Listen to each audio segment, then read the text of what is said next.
ஒரு குட்டி கதை கேட்போமா? ஒரு காட்டில் ஒரு சிங்கமும் நரியும் ரொம்ப நாளாக சிநேகிதமாக இருந்துச்சான். நரி சொல்லிச்சான், காட்டுராஜா காட்டுராஜா, நீங்கள் எப்போவுமே வேட்டைக்கு போகிறீங்க.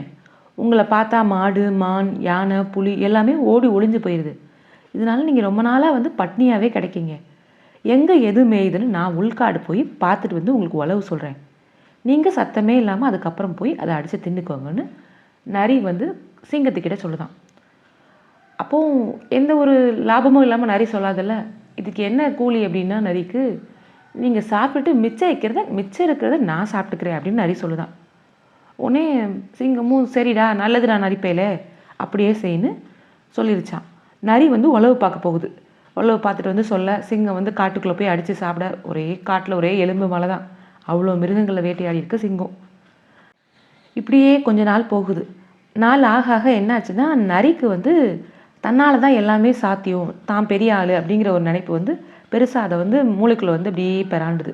அப்போ உடனே நரி காட்டுராஜா கிட்ட வருது. காட்டுராஜா, நித்தம் நீ என்னால் தான் எலும்பை கடிக்கிற, நான் இல்லாமல் உன் காரியம் நடக்குமா? அதனால் இன்னையிலேருந்து நீ என்னை நரிப்பயலேன்னு கூப்பிடாத, கால் சிங்கம்னு கூப்பிடுன்னு சொல்லிச்சான்.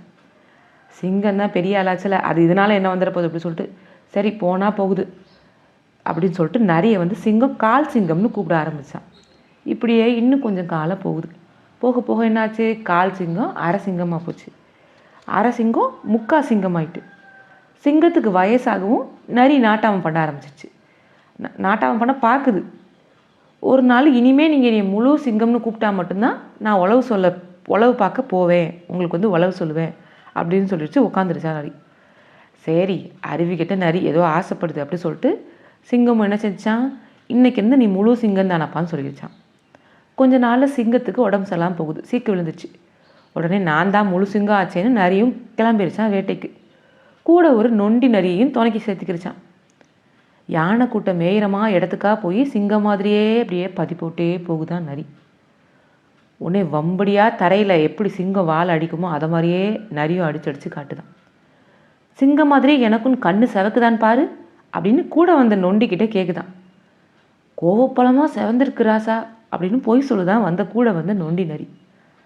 இப்போது நரி பாயுது யானை மேலே.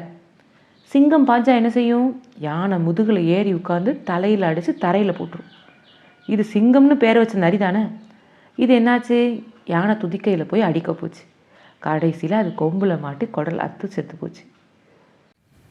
இப்படி தான் நரின்னு பேர் வச்ச நிறைய சிங்கங்கள் இருந்த இடமே இல்லாமல் போயிடுச்சு நடப்பு உலகத்துலேயும். நன்றி.